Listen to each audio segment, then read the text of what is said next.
ఆరాధనలో ప్రవేశించే ముందు కొన్ని లేఖన భాగాలు, పరిశుద్ధ బైబిల్ గ్రంథంలో నుంచి కొన్ని లేఖన భాగాలు చూసుకొని మనం ఆరాధనలో ప్రవేశిద్దాం.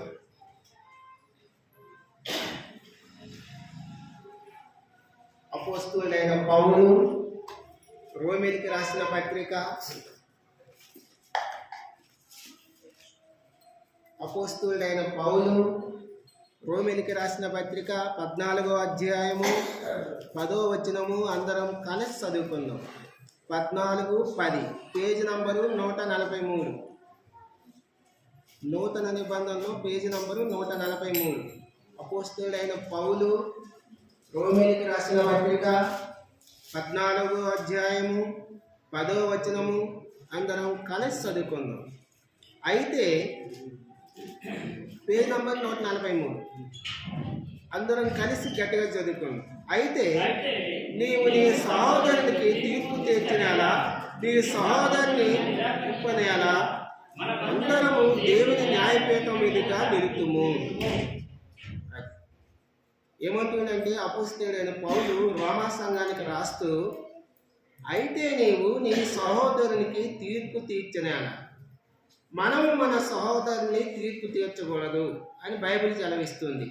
నీ సహోదరుని నిరాకరింపనేలా, అతన్ని మనం నిరాకరింపకూడదు, ఆటంకపరచకూడదు. అతనికి తీర్పు మనం ఎవరికి ఒక్కరికి మనం తీర్పు తీర్చకూడదు. మనం తీర్పు తీర్చకూడదు. తీర్పు తీర్చేవాడు ఒకరున్నాడు, ఆయనే మన రక్షకుడు ప్రభువైన యేసుక్రీస్తు వారు. ఆయన తప్ప మనం ఎవరికి తీర్పు తీర్చకూడదు. ఏ ఒక్క మనుషునికి తీర్పు తీర్పు తీర్చకూడదు. మనం తీర్పు తీర్చే యోగులు మనం కాము, ఆయనే యోగులు. ఒకరి తీర్పు తీర్చాలన్నా ఆయనే యోగులు. ఒకరి న్యాయం రాబోయే కాలంలో ఆయన పరలోకం నుంచి మళ్ళీ భూలోకానికి మధ్యాకాశానికి రాబోతున్నాడు, రారాజుగా రాబోతున్నాడు. మనమందరము దేవుని న్యాయపీఠము ఎదుట నిలుతుము. ఒకనొక దినమున మనమందరము దేవుని ఎదుట నిలవబడాలి. దేవుని యొక్క న్యాయపీఠము ఎదుట మనము నిలబడాలి. అప్పుడు మనందరికీ తీర్పు ఉంది. మనందరికీ తీర్పు ఉంది. ఎలాంటి తీర్పు ఉంది రండి. ప్రకటన గ్రంథము 22వ అధ్యాయము, ప్రకటన గ్రంథము 22వ అధ్యాయము 12వ వచనం, 22:12. ఇదిగో త్వరగా వచ్చుచున్నాను, వాని క్రియలు చొప్పున ప్రతి వారికి ఇచ్చుటకు నేను సిద్ధపరిచిన జీతము నా యొద్ద ఉన్నది. ప్రతి వారికి మన క్రియలు బట్టి మనకు తీర్పు ఉంది. మన క్రియలు బట్టి మనకి ఏముందమ్మా? తీర్పు ఉంది. మనం మంచి క్రియలు చేస్తే మంచి తీర్పులోకి వెళ్తాం, చెడ్డ క్రియలు చేస్తే చెడ్డ తీర్పులోకి వెళ్తాం. పరలోకాన్ని విడిచిపెట్టి నిత్య నరకానికి వెళ్ళవలసి ఉంటాయి. కాబట్టి అలాగే యోధా రాసిన పత్రిక, యోధా పత్రిక చూడండి. యోధా రాసిన పత్రిక 1వ అధ్యాయము 5, 1వ అధ్యాయము 5, 6, 7 వచనాలు చదువుకుందాం. 5, 6, 7 చదువుకుందాం. మరియు తన ప్రధానత్వమును నిలుపుకొనక తమ నివాస స్థలమును విడిసిన దేవదూతలను మహాదినమున జరుగు తీర్పు వరకు కటికి చీకటిలో నిత్య పాశములతో ఆయన బంధించి భద్రము చేసెను. ఆ ప్రకారంగానే సొదొమ గొమొర్రాలను వారి చుట్టుపక్కల ఉన్న పట్టణములను వీరి వలనే వ్యభిచారం చేయొచ్చు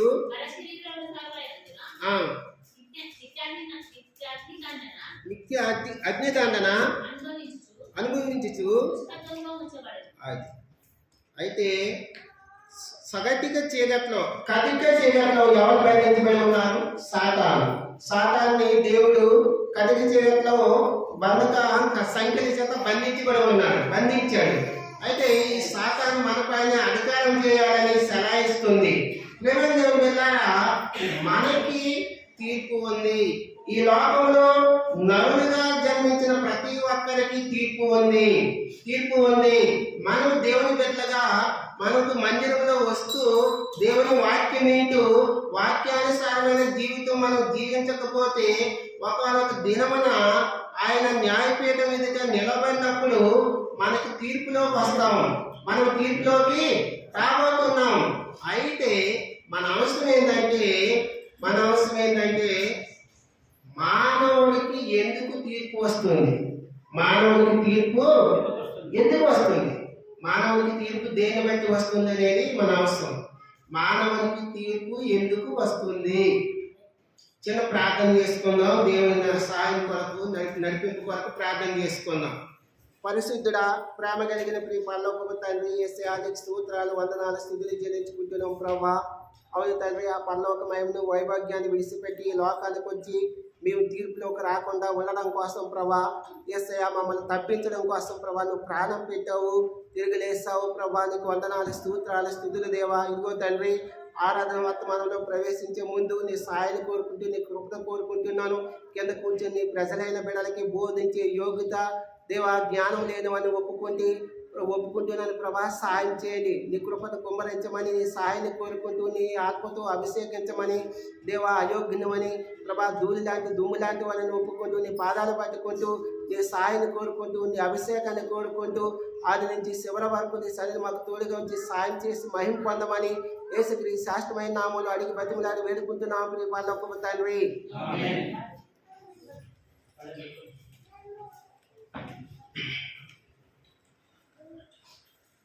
అపోస్తలుడైన పౌలు రోమీయులకు రాసిన మొదటి పత్రిక రోమీయులకు రాసిన పత్రిక 14వ అధ్యాయము 10వ వచనం మరొకసారి చదువుకుందాం. Page number 143. అయితే నువ్వు నీ సహోదరునికి తీర్పు తీర్చనేలా, నీ సహోదరుని నిరాకరింపనేలా మనమందరము దేవుని న్యాయపీఠం ఎదుట నిలుద్దుము. ఒకనొక దినమున మనందరము దేవుని యొక్క న్యాయపీఠం ఎదుట నిలవబడాలి, తీర్పులోకి రావాలి. అయితే మానవునికి తీర్పు ఎందుకు వస్తుంది? మానవునికి తీర్పు దేని బట్టి వస్తుంది అనేది మన అవసరం. మానవునికి తీర్పు దేని బట్టి వస్తుందో కొన్ని అంశాలు జ్ఞానిద్దాం రండి. ప్రసంగి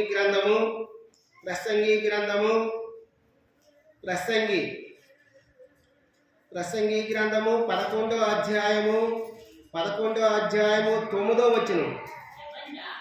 యవ్వనుడా, నీ యవ్వనమందు సంతోషపడము, నీ యవ్వన కాలమందు నీ హృదయము సంతుష్టిగా ఉండనేమో, నీ కోరిక చొప్పునను నీ దృష్టి యొక్క ఇష్టము చొప్పునను ప్రవర్తింపము. అయితే వీటన్నిటిని బట్టి దేవుడు నిన్ను తీర్పులోకి తెచ్చునని జ్ఞాపకం ఉంచుకొను. చాలు. మొట్టమొదటిగా మానవునికి తీర్పు ఎందుకు వస్తుందంటే, యవ్వనుడా నీ యవ్వనమందు సంతోషపడము. మానవునికి మొట్టమొదటిగా తీర్పు ఎందుకు వస్తుందంటే, మానవుని యొక్క సంతోషాన్ని బట్టి తీర్పు వస్తుంది.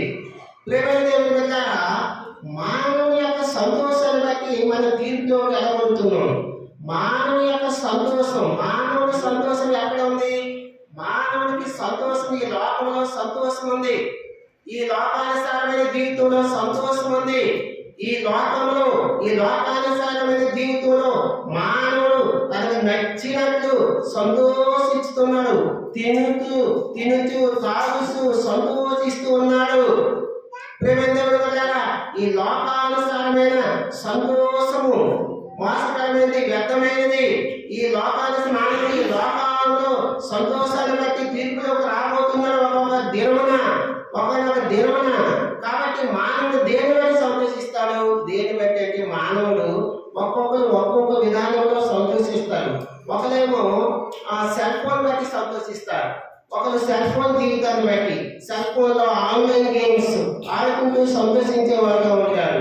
ఒక్కొక్కరు తినుచు సంతోషం సాగిస్తారు, ఒక్కొక్కరు తాగుతూ సంతోషం సాగిస్తారు, ఒక్కొక్కరు ఇంకా పాప సంబంధమైన విషయాల్లో సంతోషిస్తూ ఉంటారు. దాన్ని బట్టి మనం తీర్పులోకి రాబోతున్నాం. మానవుని యొక్క సంతోషాన్ని బట్టి, యవ్వన కాలంలో లోక ఆకర్షణకు గురైపోయి ఈ లోకంలో పాపంలో పడిపోయి ఈ లోకానుసారమైన జీవితంలో పడిపోయి మానవుడు సంతోషించిన సంతోషాన్ని బట్టి ఒకనొక దినమున మనం తీర్పులోకి రాబోతున్నాం. మానవుడికి తీర్పు ఎందుకు రాబోతుందంటే, మానవుడికి తీర్పు ఎందుకు ఉందంటే, మానవుడు ఈ లోకంలో సంతోషాన్ని బట్టి మొట్టమొదటిగా సంతోషించిన సంతోషాన్ని బట్టి తీర్పు ఉంది.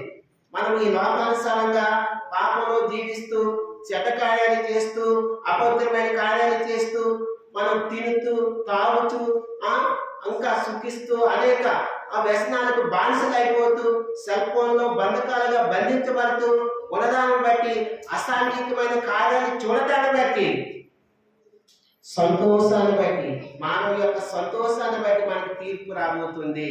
మొట్టమొదటిగా మనకి తీర్పు ఎందుకు వస్తుందంటే మానవుడి యొక్క సంతోషాన్ని బట్టి మనకి తీర్పు ఎందుకు వస్తుంది, మానవుడి యొక్క సంతోషాన్ని బట్టి. రెండోదిగా చూద్దాం రండి. ప్రసంగి గ్రంథము 11వ అధ్యాయము 9వ వచనం. యవ్వనుడా నీ యవ్వనమందు సంతోషపడుము, నీ యవ్వన కాలమందు నీ హృదయమును సంతుష్టిగా ఉండనిమ్ము. చాలక్క ఒట్టగా మానవునికి తీర్పు ఎందుకు వస్తుందంటే మానవుని యొక్క సంతోషాన్ని బట్టి తీర్పులోకి రాబడుతున్నాము. రెండవదిగా నీ హృదయము సంతుష్టిగా ఉండనిమ్ము. నీ యవ్వన కాలమందు నీ హృదయమును సంతుష్టిగా ఉండనిమ్ము. హృదయము సంతుష్టిగా ఉండడం అంటే నీ హృదయము సంతుష్టిగా ఉండనిమ్ము. హృదయం ఎలాంటిది, అసలు హృదయం ఎలాంటిది అన్న హృదయం ఎలాంటిది? ఇర్మియా గ్రంథం 17:9 చూద్దాం. ఇర్మియా 17:9 హృదయం ఎలాంటిదో చూద్దాం. ఇర్మియా 17:9 చదవండి. ఇర్మియా 17:9 పేజ్ నంబరు 642.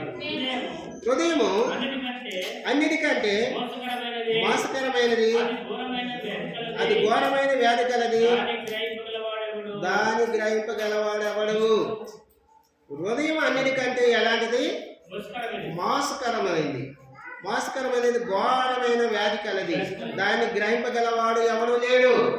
ఈ లోకంలో రెండోదిగా మానవునికి తీర్పు ఎందుకు వస్తుందంటే హృదయం యొక్క సంతుష్టిని బట్టి, హృదయం యొక్క సంతుష్టిని బట్టి మానవునికి తీర్పులోకి రాబోతున్నాడు. అయితే ఆ హృదయం ఎలాంటిదంటే ఘోరమైన వ్యాధి కలిగినది. ఆ హృదయము మోసం చేసే హృదయము, ఇతరులను మోసపరిచే హృదయము, ఆ హృదయము ఇతరులను మోసం చేసేదిగా ఉంటుంది. ఆ హృదయంలో ఏముందో మనకి ఎవరికి తెలియదు. నీ హృదయంలో ఏముందో నాకు తెలియదు, దేవుడికి తప్ప ఎవరికి తెలియదు.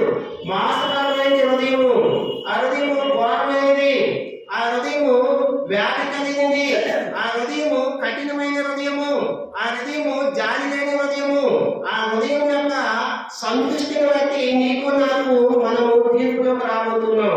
మొట్టమొదటిగా తీర్పులోకి మనం ఎందుకు రాబోతున్నాం? మానవుని యొక్క సంతోషాన్ని బట్టి, తీర్పులోకి రాబోతున్నాము. రెండోదిగా హృదయం యొక్క సంతుష్టిని బట్టి, ఆ హృదయంలో మోసకరమైన ఆలోచనలు, మోసకరమైన తలంపులు, ఆ హృదయ ఆలోచన తలంపులు ఎవరికి తెలియదు, దేవునికి తప్ప ఎవరికి తెలియదు. ఆయన అంతరంగాన్ని పరిశోధించేవాడు. ఆ అంతరంగంలో ఉన్నది, ఆ హృదయంలో ఉన్నది ఆ వ్యాధి, ఆ మోసతనము తనకు తప్ప మనకి ఎవరికి తెలియదు. అందుని బట్టి మనము తీర్పులోకి రాబోతున్నాం. మొట్టమొదటిగా మనం తీర్పులోకి ఎందుకు రాబోతున్నాం అంటే మానవుని యొక్క సంతోషాన్ని బట్టి, ఈ లోకానుసారమైన సంతోషాన్ని బట్టి తీర్పులో రాబోతున్నాము. రెండోదిగా హృదయం యొక్క సంతుష్టిని బట్టి తీర్పులోకి రాబోతున్నాం. హృదయం యొక్క ఆ హృదయం ఎలాంటిదే అంటే వ్యాధి కలిగిన హృదయం, ఆ హృదయం ఎలాంటిదే అంటే మోసకరమైన హృదయం, ఆ హృదయం ఎలాంటిదే అంటే కఠినమైన హృదయము. ఆ కఠిన హృదయము అది బండలైన హృదయము, అది స్పందించిన హృదయం. అది ఆ హృదయాన్ని బట్టి మనం తీర్పులోకి రాబోతున్నాం. మూడవ చూద్దామండి. ప్రసంగి గ్రంథము 11వ అధ్యాయము 9వ వచనం. ప్రసంగి 11:9 యవనుడా నీ యవనమందు సంతోషపడము, నీ యవన కాలమందు నీ హృదయమును సంతుష్టిగా ఉండనేము, నీ కోరిక చొప్పును నీ దృష్టి యొక్క ఇష్టము చొప్పును ప్రవర్తించము. అయితే వీటన్నిటిని బట్టి దేవుడు నిన్ను తీర్పులోకి తెచ్చునని జ్ఞాపకం ఉంచుకొనుము. మొట్టమొదటిగా మానవుడికి తీర్పు ఎందుకు వస్తుంది? మానవుడి యొక్క సంతోషాన్ని బట్టి, మానవుడి యొక్క సంతోషాన్ని బట్టి తీర్పు వస్తుంది. ఈ లోకానుసారమైన సంతోషాన్ని బట్టి, ఈ లోకంలో మనం పాపంలో పడి సంతోషించిన సంతోషాన్ని బట్టి తీర్పు వస్తుంది. రెండవదిగా హృదయం యొక్క సంతుష్టిని బట్టి, హృదయం యొక్క సంతుష్టిని బట్టి తీర్పు వస్తుంది. మూడవదిగా నీ కోరిక చొప్పున, మనుషుల యొక్క మానవుల యొక్క కోరికల వలన తీర్పు వస్తుంది. మానవుల యొక్క మానవుల కోరికలు ఎంత ఉంటాయి? కొంచెం ఉంటాయా? ఒకటి ఉంటుందా? ఒక 10 ఉంటాయా? ఎన్ని ఉంటాయో చెప్పలేము. మానవుల యొక్క కోరికలకి అద్దే లేదు, అంటనే లేదు. మన కోరికలు ఎట్లా ఉంటాయంటే, చిన్నప్పుడు ఒక సైకిల్ ఉంటే చాలు అనుకోండి. సైకిల్ ఇచ్చాడనుకో దేవుడు, సైకిల్ కావాలంటే ప్రభా ఆ పలానా పక్కింటి వాళ్ళకి బైక్ ఇచ్చాం, నాకు కూడా బైక్ కావాలి. సరే బైక్ కూడా ఇచ్చాడనుకో దేవుడు, ఇంకా ఎవరికో కారు ఇచ్చారనుకో, మన విశ్వాసంలో ఎవరికైనా ప్రభా నాకు కూడా కారు ఉంటే బాగుంది. ఒక ఇల్లు కొనుక్కున్నారనుకో, ప్రభా నాకు కూడా ఇల్లు ఉంటే బాగుంది. మనం ఆశపడడం తప్పు కాదు, కానీ ఆశకు కూడా అర్థం ఉండాలి. మానవుని యొక్క కోరికలు అనంతమైన కోరికలు. మనం కోరుకునే కోరికలు బట్టి మనం ఒక్కొక్కసారి అత్యాశ కలిగిన కోరికలు కూడా అసాధ్యమైనవి కూడా అడుగుతూ ఉంటాము. అది మనం మంచిగా చెడ్డగా ఆలోచన చేయకుండా ఏది పెడితే అడుగుతూ ఉంటాము. అయితే పరమందున దేవుడు మనకు ఏది కావాలో తగిన కాలంలో తనకు తెలుసు, మన అవసరం తెలుసు, మన అక్కర తెలుసు. మనకి ఏదైతే మనకు అవసరం ఉందో దాన్ని ఆయన సమకూరుస్తాడు. కాబట్టి ప్రేమైన దేవుని మిత్రులారా, మానవ యొక్క కోరికలు బట్టి మనకి తీర్పులోకి రావస్తున్నాం. మానవ యొక్క కోరికలు ఒక్కోసారి యవన కాలంలో యవనస్తులు ఎలా అనుకుంటారంటే, నాకు మంచి భార్య రావాలని కోరుకుంటారు. ఈయన మాత్రం తాగుతూ తిరుగుతూ పాపంలో పడిపోతూ ఉంటారు. కానీ ఇంకా మంచి భార్య రావాలి. ఎట్లా సాధ్యం? ఇంకొక అమ్మాయికి కూడా ఒక మంచి భర్త కావాలంటారు. ఏమేమో ఇష్టానుసారంగా తిరుగుతారు. నాకేమో అందగానే నా భర్త కావాలంటారు. ఆడవాళ్ళు పొడవుంటారు అనుకుంటారు. కానీ సాధ్యమైతే ఏమేమో ఎంతే ఉంటారు. నాలుగు పోటీలు ఎంతే ఉంటారు. నాకు అందగానే భర్త కావాలంటే వస్తారా? ఏమేమో చీకటి బొగ్గులాగా ఉంటారు. కదిలించేటట్లు తీస్తారు. మన కోరికలకి అంతం ఉండదు. ఆ లోకపరమైన సౌందర్యం వ్యర్థమైనది. దేవా అలా కాదు మన జీవనం. ప్రభువా నీ చిత్తం జరిగించు, నా కోరికని సిద్ధింపు చేయు. నాకు ఏం అవసరమో తెలుసు, నాకు కావలసిన అవసరాలు తీర్చే దేవుడు, నా కోరికను సిద్ధింపు చేసే దేవుడు నువ్వు, నా కోరికను నెరవేర్చే దేవుడు నువ్వు అని ఆయన చిత్తానికి మనం విడిచిపెడితే, ఆయన మనకు తగినది, మనకు ఏది మేలుకరమైనదో ఏది హానికరమైనదో అతనికి తెలుసు. కాబట్టి ఆయన మనకి మేలుకరమైనదే ఇస్తాడు. మనకి మానవునికి తీర్పు ఎందుకు వస్తుంది అంటే, మూడవదిగా మానవునికి తీర్పు మన యొక్క కోరికను బట్టి తీర్పు వస్తుంది. మానవుని యొక్క కోరికను బట్టే తీర్పు వస్తుంది. తీర్పులోకి రాబోతున్నాము. మొట్టమొదటిగా మానవునికి తీర్పు ఎందుకు వస్తుందంటే, మొట్టమొదటిగా మానవుని యొక్క సంతోషాన్ని బట్టి, రెండవదిగా హృదయం యొక్క సంతుష్టిని బట్టి, హృదయంలో ఉన్న సంతుష్టిని బట్టి మనకి తీర్పులోకి రాబోతున్నాం. మూడవదిగా మానవుని యొక్క కోరికను బట్టి తీర్పులోకి రాబోతున్నాం. ప్రసంగి గ్రంథము 4వ చూద్దాం. ప్రసంగి గ్రంథము 11వ అధ్యాయము 9వ వచనం. యవనుడా నీ యవ్వనమందు సంతోషపడము. నీ యవ్వన కాలమందు నీ హృదయం సంతుష్టిగా ఉండనేమో. నీ కోరిక చొప్పును నీ దృష్టి యొక్క ఇష్టము చొప్పున ప్రవర్తించము. చాలన్న. నాలుగవదిగా, మొట్టమొదటిగా మానవునికి తీర్పు ఎందుకు వస్తుంది? మానవుని యొక్క సంతోషాలు బట్టి, మానవుని యొక్క సంతోషాలు బట్టి తీర్పులోకి రాబోతున్నాము. రెండవదిగా, హృదయం యొక్క సంతుష్టిని బట్టి తీర్పులోకి రాబోతున్నాము. మూడవదిగా, మనుషుని యొక్క కోరికలు బట్టి, మానవుని యొక్క కోరికలు బట్టి తీర్పులోకి రాబోతున్నాం. నాలుగవది ఏంటంటే, వీటన్నిటిని బట్టి నాలుగవది, నీ దృష్టి యొక్క ఇష్టము చొప్పున, నీ దృష్టి యొక్క ఇష్టము చొప్పున, మనుషుల దృష్టి యొక్క ఇష్టము చొప్పున మనకి ఏది కనిపిస్తారో అదే కావాలని కోరుకుంటాం. మనకి ఏది, మన దృష్టికి ఏది అందంగా, ఏది మంచిగా కనిపిస్తారో అదన్నీ కావాలనుకుంటాం. మన దృష్టి యొక్క ఇష్టము చొప్పున, మన దృష్టి యొక్క ఇష్టము చొప్పున. కీర్తన గ్రంథం 1:1, కీర్తన గ్రంథం 1 చూడండి. కీర్తన గ్రంథం 1, దుష్టుల ఆలోచన చొప్పున నడవక, పాపుల మార్గమున నిలవక, అపహాసకులు కూర్చుని చోటను కూర్చుండగా. ఈ మూడు. ఫస్ట్ మనం దృష్టి ఎటువైపు వస్తుంది? దుష్టుల ఆలోచన చొప్పునే మనం నడుస్తాం. మన దృష్టి ఎప్పటికీ మంచి వైపే వెళ్తాం, చెడ్డ వైపే వెళ్తుంది. ఏది ఆకర్షణీయంగా, ఏది సౌందర్యకరంగా, ఏది మోసకరంగా కనిపిస్తుందో దాని వైపే దృష్టి ఉంటుంది, చెడ్డ కార్యాల వైపే దృష్టి ఉంటుంది. దుష్టుల ఆలోచన చొప్పున నడవక, పాపుల మార్గంలో నిలవక. పాపుల మార్గంలో మంచి విషయాలు చెప్తే ఎవరైనా వస్తారన్నా?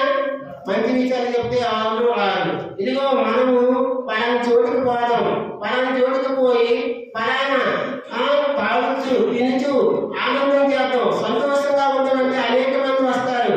అలా కాకుండా దేవుని మందిరానికి రమ్మంటే ఎవరైనా వస్తారా? దేవుని తెలియని వారు, ఎరగని వారు దేవుని మందిరానికి రమ్మంటే అంత వేగంగా వస్తారా? మంచి చెప్తే వింటారా? దేవుడు రక్షకుడు, పాపులను రక్షించడానికి లోకానికి వచ్చాడు, తను మన కోసం ప్రాణం పెట్టాడు, కలవశిలో తన ప్రాణాన్ని పెట్టి రక్తం కార్చాడు అంటే ఎవరైనా వింటారా? అంటే ఎవరు వినరు. దుష్టుల ఆలోచన చొప్పున నడవక, పాపుల మార్గంలోనే పోతారు. అపహాసం చేసేవారు, అపహాసం చేసే వారి దగ్గరికి అదే సంతోషం. అపహాస్యము హాస్యకరమైంది. ఒకటి మనం గేలి చేసే పనులు, ఒకటి మనం యాగం చేసే పనులు, ఆ సంతోషం అక్కడే ఉంటుంది మానవునికి. కాబట్టి ప్రేమ దేవుని పెట్టారా, దృష్టి యొక్క హృదయం ఏంది? నాలుగోది, దృష్టి యొక్క ఇష్టము చొప్పున. మన దృష్టి యొక్క ఇష్టము చొప్పున మనకి తీర్పు ఉంది. మన దృష్టి యొక్క ఇష్టము చొప్పున మనకి తీర్పు ఉంది. కాబట్టి మానవుడికి తీర్పు ఎందుకు రాబోతుందంటే, మనం మంచి దృష్టిలో మంచి పనులు చేస్తూ, దేవుని మందిరానికి వస్తూ, దేవుని యందు వాక్యమందు, దైవ సేవకులు చెప్పే వాక్యమందు దృష్టి ఉంచి మనం వాక్యాన్ని ధ్యానించుకుంటూ మంచి దృష్టిలో ఉంటే మన తీర్పుకు రాకుండా, దేవుడు వచ్చే సమయంలో, తీర్పు తీర్చే సమయంలో ఆ తీర్పులో రాక ఉంటాము. అట్లా కాకుండా దుష్టుల ఆలోచన చొప్పున నడిచి పాపుల మార్గంలో మనం ప్రయాణిస్తే, అపహాసకులతో సాంగత్యం చేసుకుంటూ, సన్నిహితం చేసుకుంటూ ఉంటే మనం తీర్పులోకి రాబోతున్నాం.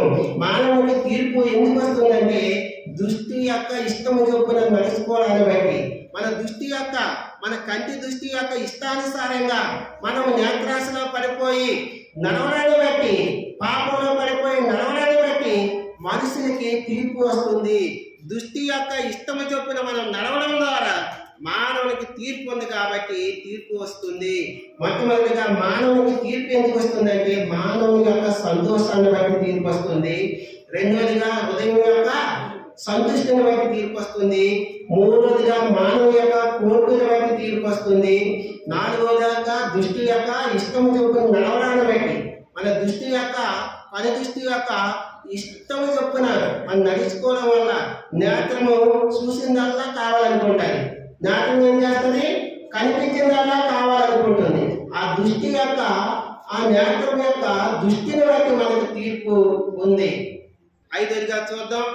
ఐదవదిగా ప్రసంగి గ్రంథము 11వ అధ్యాయము 9వ వచనములో మధ్య భాగంలో నీకు చదువుతా. నీ కోరిక చొప్పున నీ దృష్టి యొక్క ఇష్టము చొప్పున ప్రవర్తించుము. మానవుని యొక్క ప్రవర్తన బట్టి. ఐదవదిగా మానవుని యొక్క ప్రవర్తన బట్టి మనకు తీర్పు ఉంది. మానవుని యొక్క ప్రవర్తన, నీ ప్రవర్తన ఎట్లా ఉంది? దేవుని మందిరంలో నీ ప్రవర్తన ఎట్లా ఉంది? లోకంలో నీ ప్రవర్తన ఎట్లా ఉంది? దేవుని మందిరానికి బయట నీ ప్రవర్తన ఎట్లా ఉంది? ఇంటి దగ్గర నీ ప్రవర్తన ఎట్లా ఉంది? నువ్వు ఉద్యోగ స్థలంలో ఉద్యోగం చేసే చోట నీ ప్రవర్తన ఎట్లా ఉంది? నువ్వు పనిచేసే ఆఫీసులో నీ ప్రవర్తన ఎట్లా ఉంది? నువ్వు చదువుకునే స్థలంలో నీ ప్రవర్తన ఎట్లా ఉంది? ఆ ప్రవర్తన బట్టి తీర్పు ఉంది. ప్రేమైన దేవుని బిడ్డలారా, మనం ప్రవర్తించే ప్రవర్తన బట్టి తీర్పులోకి వస్తాం. మనం ఆ ప్రవర్తన ఎలాగ ఉంటుంది? ఒక్కొక్కసారి ఒక్కొక్కరు ఒక్కో రీతిగా ప్రవర్తిస్తారు. ఆ మనిషి ఉన్నప్పుడు ఒకలా ప్రవర్తిస్తారు, మనిషి లేనప్పుడు ఒక్కొక్కసారి ఒకలా ప్రవర్తిస్తారు. వేషధారణ జీవితం ఉండాలి. మనుషులు ఉన్నప్పుడు ఒకలా మాట్లాడతారు, మనుషులు లేనప్పుడు ఒకలా మాట్లాడతారు. ప్రవర్తించే తీరు ఒకలా ఉండాలి. ఆఫీసులో అధికారం ఉన్నప్పుడు ఒకలా ప్రవర్తిస్తాం, లేనప్పుడు ఒకలా ప్రవర్తిస్తాం. ఇంటి యజమాని ఉన్నప్పుడు ఒకలా ప్రవర్తిస్తాం, యజమాని అయినప్పుడు ఒకలా ప్రవర్తిస్తాం. పిల్లలు చూడండి, తండ్రి ఉన్నప్పుడు ఒకలా ప్రవర్తిస్తారు, తండ్రి లేనప్పుడు ఇంకోలా ప్రవర్తిస్తారు. మన ప్రవర్తన బట్టి తీర్పులోకి రాబోతున్నాం. జాగ్రత్త, మన ప్రవర్తన బట్టి మనం తీర్పులోకి రాబోతున్నాం. కాబట్టి మన ప్రవర్తన మంచి ప్రవర్తన కలిగి జీవించాలి, చెడ్డ ప్రవర్తన కలిగి జీవించకూడదు. మానవుని యొక్క ప్రవర్తన బట్టి తీర్పులోకి రాబోతున్నారు. మొట్టమొదటిగా మనం మానవునికి తీర్పు ఎందుకు వస్తుందంటే మానవుని యొక్క సంతోషాన్ని బట్టి తీర్పు వస్తుంది. రెండవదిగా హృదయం యొక్క సంతృష్టిని బట్టి తీర్పు వస్తుంది. మూడవదిగా మానవుని యొక్క కోరికను బట్టి తీర్పు వస్తుంది. నాలుగవదిగా దృష్టి యొక్క ఇష్టం చొప్పున తీర్పు వస్తుంది. ఐదవదిగా మానవుని యొక్క ప్రవర్తన బట్టి తీర్పు వస్తుంది. మానవుని యొక్క ప్రవర్తన చాలా జాగ్రత్తగా ఉండాలి. ఆయన నిరంతరము యాగరీతిగా ఉండే దేవుడు, మనం ఆరాధించే దేవుడు ఆరాధనకు యోగుడు. నేడు నిరంతరము యాగరీతిగా ఉండేటికి మనం కూడా స్థిరంగా ఉండాలి. ఒకరు చూసినప్పుడు ఒకలాగా, చూడనప్పుడు ఇంకొకలాగా ప్రవర్తించామనుకో మనం తీర్పులోకి రాబోతున్నాం, తీర్పులోకి వస్తాం. కాబట్టి మనం దేవుని మందిరంలో ఎట్లా భయభక్తులు కలిగి ప్రవర్తిస్తాము, ఇంటి దగ్గర, ఆఫీసులో, పనిచేసే చోట, చదువుకునే చోట, ఎక్కడైనా సరే ఒకేలాగా మన ప్రవర్తన ఉండాలి. మన ప్రవర్తన ఒకే విధంగా ఉండాలి. మన దేవుడు ఏకరీతిగా ఉన్న దేవుడు కాబట్టి మన ప్రవర్తన, మనం ఎక్కడ ఉన్నా, ఎవరు చూసినా చూడకపోయినా మన ప్రవర్తన మంచి ప్రవర్తన కలిగి మనం ప్రవర్తించాలి. చెడ్డ ప్రవర్తన కలిగి ప్రవర్తించామనుకో మన తీర్పులోకి రాబోతున్నాం. ఆరోదిగా చూద్దాం. ప్రసంగి గ్రంథము 11వ అధ్యాయము 10వ వచనం. లేత వయసును నడిప్రాయమును గతించిపోయేను గనుక నీ హృదయములో నుండి వ్యాకులమును తొలగించుకునము.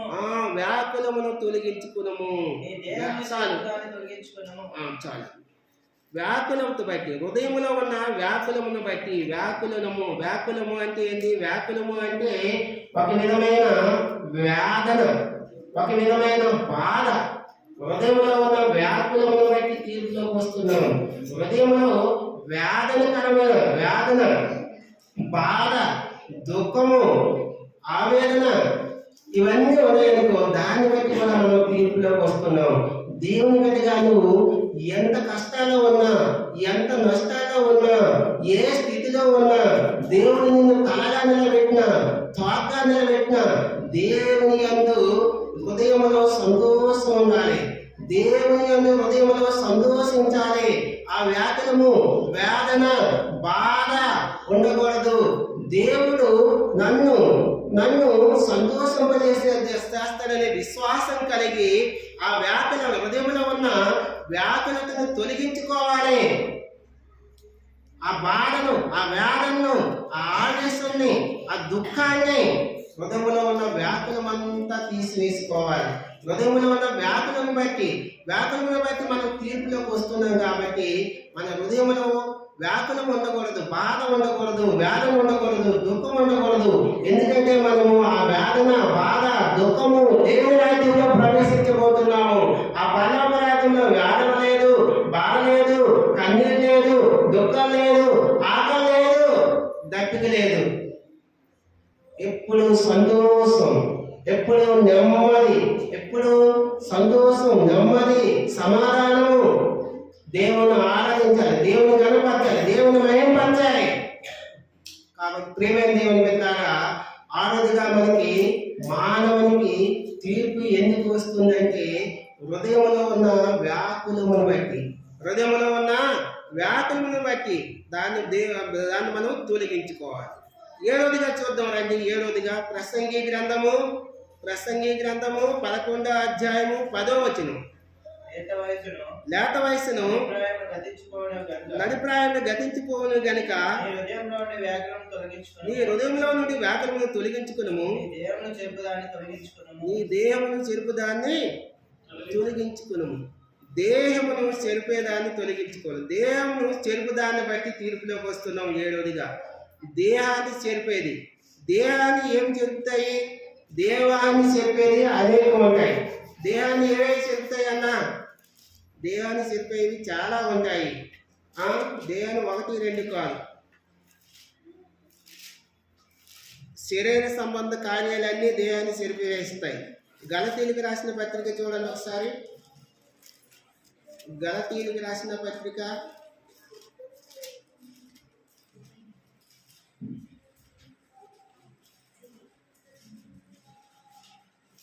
5:20 చూడండి. 5:19 శరీర కార్యములు స్వస్థములై ఉన్నవి. అవేవనగా జారత్వము, అపవిత్రత, కాముకత్వము, విగ్రహారాధన, అభిచారము, ద్వేషములు, కలహములు, మత్సరములు, క్రోధములు, కక్షలు, భేదములు, విమతములు, అసూయలు, ఇవన్నీ అల్లరితో కూడిన ఆటపాటలు, ఇవన్నీ శరీర కార్యాలు, శరీరాన్ని సంబంధించిన కార్యాలు. మన దేహానికి చెరిపివేస్తాయి. అసూయ, పగ, కోపము, మత్సరము, కలహములు, భేదములు, వీటన్నిటిని బట్టి శరీరాన్ని చెరిపివేసే కార్యాలను బట్టి మనం తీర్పులోకి రాబోతున్నాము. ఒకరి మీద అసూయ, ఒకరి మీద పగ, భేదములు, మత్సరములు, కలహములు, అసమాధానములు, వ్యభిచార తలంపులు, పాపము తలంపులు, ఇవన్నీ శరీరాన్ని, మన దేహమును చెరిపివేసుకునే దాన్ని బట్టి, మన దేహమును చెరిపివేసేవి కార్యాలన్నీ దేహాన్ని చెరిపివేస్తాయి. ఈ మద్యపానము, గుట్కా, తాగుడు, స్మోకింగ్, డ్రింకింగ్, పాపము, అభిచారము, అపవిత్రమైన జీవితము మన దేహాన్ని చెరిపివేసే కార్యాలు. వీటన్నిటిని బట్టి మనం తీర్పులోకి రాబోతున్నాం. మన దేహాన్ని చెరిపివేసే కార్యాలన్నిటిని బట్టి మనం తీర్పులోకి రాబోతున్నాం. దేవుని ద్వారా మనకి, మానవునికి తీర్పు ఉంది. దేవుడు మధ్యాకాశానికి త్వరలో రాబోతున్నాడు. ఆయన ధవళ సింహాసనం పైన కూర్చున్నప్పుడు మనకు తీర్పు జరగబోతుంది. కాబట్టి ఆ తీర్పులోకి మనం రాకుండా ఉండడం కోసమే ఆయన పరమును విడిచిపెట్టి ఈ భూలోకానికి వచ్చి మనకు రావాల్సిన తీర్పు కోసము ఆయన మరణించాడు, తన ప్రాణం ఇచ్చాడు, రక్తం దారపోసాడు, మనం పరిశుద్ధులుగా, పవిత్రులుగా చేశాడు, మన విమోచన విడుదల ఇచ్చాడు. కాబట్టి ప్రియమైన మానవునికి తీర్పు ఎందుకు వస్తుందంటే మానవుని యొక్క సంతోషాన్ని బట్టి తీర్పు వస్తుంది, మానవుని యొక్క హృదయం యొక్క సంతృష్టిని బట్టి తీర్పు వస్తుంది, మానవుని కోరికను బట్టి తీర్పు వస్తుంది, అలాగే దృష్టి యొక్క ఇష్టం చెప్పుకున్న నడవడాన్ని బట్టి తీర్పు వస్తుంది, 5వదిగా ప్రవర్తన బట్టి తీర్పు వస్తుంది, 6వదిగా హృదయంలో వ్యాకులను బట్టి తీర్పు వస్తుంది, 7వదిగా దేవుని చెరిపివేసుకునే కార్యాన్ని బట్టి తీర్పు వస్తుంది. అయితే మనం ఆ తీర్పులోకి రాకుండా ఉండడం కోసం ఆయన ఈ లోకానికి వచ్చి మరణించి తిరిగి లేసి మనం లోకానుసారంగా సంతోషించే నిన్ను నన్ను ఆత్మానుసారంగా సంతోషించే వాడిగా చేశాడు. ఆత్మానుసారంగా సంతోషించేవాడుగా చేశాడు. ఒకప్పుడు మన జీవితం లోకానుసారంగా సంతోషించేవాడు. ఇప్పుడు మనం దేవుని సన్నిధికి వచ్చి దేవుని మందిరంలో ఆయన ఆరాధిస్తూ గణపరుస్తూ మహిమపరుస్తూ దేవుని సన్నిధిలో సంతోషించేవాడిగా చేసినందుకు ఆయన ఆరాధన చేయాలి. ఆయన ఆరాధన చేయాలి. రెండోదిగా మన జీవితం మన హృదయం మోసకరమైంది, వేద కలిగింది. మన హృదయం కఠినమైన హృదయము. ఆ హృదయాన్ని తీసివేసి తీర్పులో రాకుండా నిన్ను నన్ను ఆయన మెత్తని హృదయాన్ని వేసేసాడు. ఆయన మృదువైన హృదయాన్ని ఇచ్చినందుకు ప్రభా కఠిన హృదయాన్ని, వ్యాధి కలిగిన హృదయాన్ని, ఆ మోసకరమైన హృదయాన్ని తీసివేసి నాకు మృదువైన హృదయాన్ని ఇచ్చావు ప్రభా, నేను ఆరాధిస్తున్నానని ఆయన ఆరాధించాలి. మూడోదిగా మన ఇష్టానుసారమైన కోరికలు నెరవేర్చుకునే వాడిగా ఉన్న నిన్ను నన్ను ఆయన చిత్తానుసారంగా జయించడం కోసం సిద్ధపరిచినందుకు ఆరాధన చేయాలి. ఒకప్పుడు నా లోక సంబంధమైన కోరికల్లో పడిపోయి నా ఇష్టానుసారమైన కోరికలు జీవించే జీవితాన్ని కలిగిన నన్ను నీ చిత్త ప్రకారము, నీ ఇష్ట ప్రకారము నన్ను నడిపిస్తున్నందుకు వందనాలు ప్రభాని ఆరాధన చేయాలి. నాలుగవదిగా మన దృష్టి యొక్క ఇష్టం చొప్పున మన కన్నుకి ఏది సౌందర్యవంతంగా, ఏది ఆకర్షణీయంగా, ఆదాము చూడండి, ఆదాము పని దృష్టి వాళ్ళు మోసపోయారు కదా. ఆ పండు ఎంతో సౌందర్యంగా ఉందనుకుంటే మోసపోయారు. లోకానుసారమైన సౌందర్యం మోసకరమైంది. కాబట్టి ఒకప్పుడు నా జీవితం ప్రభా నా కన్ను దృష్టి యొక్క ఇష్టం చెప్పుకొని నడిచేవాడిని. ఇప్పుడు నీ చిత్తానుసారంగా, నీ ఆత్మానుసారంగా నన్ను నడిపిస్తున్నందుకే నీకు వందనాలను ఆరాధన చేయాలి. ఐదవదిగా ఒకప్పుడు నా ప్రవర్తన బాగలేదు ప్రభా, చెడ్డ ప్రవర్తన కలిగిన వాడిని, పాప ప్రవర్తన కలిగిన వాడిని. ఇప్పుడు మంచి ప్రవర్తన కలిగి జీవింపు చేస్తున్నావు. నీ మందిరంలో మంచిగా జీవించే జీవితం నాకు ఇచ్చావు. నా ప్రవర్తన మార్చావు ప్రభా అని ఆయన ఆరాధన చేయాలి. నా ప్రవర్తన మార్చావు ప్రభా అని ఆయన ఆరాధన చేయాలి. ఆరోదిగా హృదయంలో వ్యాకులము, హృదయంలో ఉన్న వ్యాకులను బట్టి ఆ వ్యాకులంతా తీసేసావు, ఆ వేదన తీసేసావు, ఆ బాధను తీసేసావు, ఆ దుఃఖాన్ని తీసేసావు. ఇప్పుడు నా హృదయంలో సంతోషం నింపావు, నా హృదయంలో సంతోషం నింపావు ప్రభా అని ఆయన ఆరాధన చేయాలి. ఏడోదిగా దేవుడు సెల్ఫీ వేసే కార్యాలు మనలో ఉండేవి.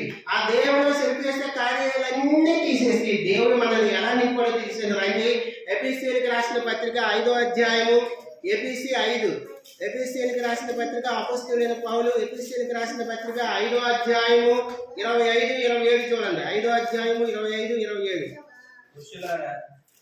చదువు. ఎఫెసీయులకు 5వ అధ్యాయము 25 నుంచి 27 వరకు చదువు. మీరు మీ భార్యను ప్రేమించుడి, అటువలే క్రీస్తు కూడా సంఘమును ప్రేమించి అది కలంకమైన అంటిది ఏదైనా లేక పరిశుద్ధమైనది గాను నిర్దోషమైనది గాను మహిమగల సంఘము గాను ఆయన తన ఎదుట దాన్ని నిలబెట్టుకునగలనని వాక్యముతో స్నానం చేత దానిని పవిత్రపరిచి పరిశుద్ధ పరుషుకై దాని కొరకు తను తాను అది మనము దేహాన్ని చెరిపివేసే కార్యాలన్నీ తీసివేసి దేవుడు మనకి ఎలా నింపుతాడంటే 25 నుంచి చదివితే, పురుషులారా మీరు మీ భార్యను ప్రేమించుడి, అటువలే క్రీస్తు కూడా సంఘమును ప్రేమించి నిన్ను ఆయన ప్రేమించి మళ్ళా ఉన్న కలంకాలు మనలో ఉన్నాయి అవన్నీ తీసివేస్తాడు. ముడతైనను అతిథి మరి ఏదైనా ముడత గాని, మచ్చ గాని, డాగులు గాని, పాపపు డాగులు అవన్నీ తీసివేసి లేక పరిశుద్ధమైనది గాను, నిర్దోషమైనది గాను, మహిమగల సంఘం గాను నిన్ను ఆయన మన దేవులో ఉన్న చెరుపు వేసి వాటన్నింటినీ తీసివేసి ముడత, మచ్చ, డాగు లేకుండా మహిమగల సంఘంగా నిన్ను ఆయన నిలబెట్టడం కోసము తను తాను అప్పగించుకున్నాడు. మనలో పాపము దాగులు, అపవిత్రమైన దాగులు అవన్నీ తీసివేసి ముడత, మచ్చ, డాగు లేకుండా పరిశుద్ధమైనది గాను, పవిత్రమైనది గాను, నిష్కలంకమైనది గాను, నిర్దోషమైనది గాను ఆయన నిన్ను నన్ను చేయడం కోసమే తను అర్పించుకొని మన దేహాన్ని తెరిపివేసే కార్యాలన్నీ తొలగించి ముడత, మచ్చ, డాగు లేకుండా మహిమగల సంఘంగా నన్ను సిద్ధపరచడం తప్ప అందుని బట్టి నేను ఆరాధిస్తున్నా, నేను కనపరుస్తున్నా, నేను మైపరుస్తున్నా. నాలో ఉన్న కలింకమంతా తీస్తూ, నాలో ఉన్న మొద మచ్చ గాలు అన్ని తీస్తూ పరిశుద్ధపరుస్తావు ప్రభా, నీకు వందనాలని ఆయన ఆరాధన చేయాలి. అట్టి ఆరాధన చేయడానికి దేవుడు మనకి సహాయము చేయనుగాక. విన్న వాక్యానుసారంగా మన ఆరాధన చేసుకుందాం. నిల్చొని ఒక పాట పాడుకుందాం.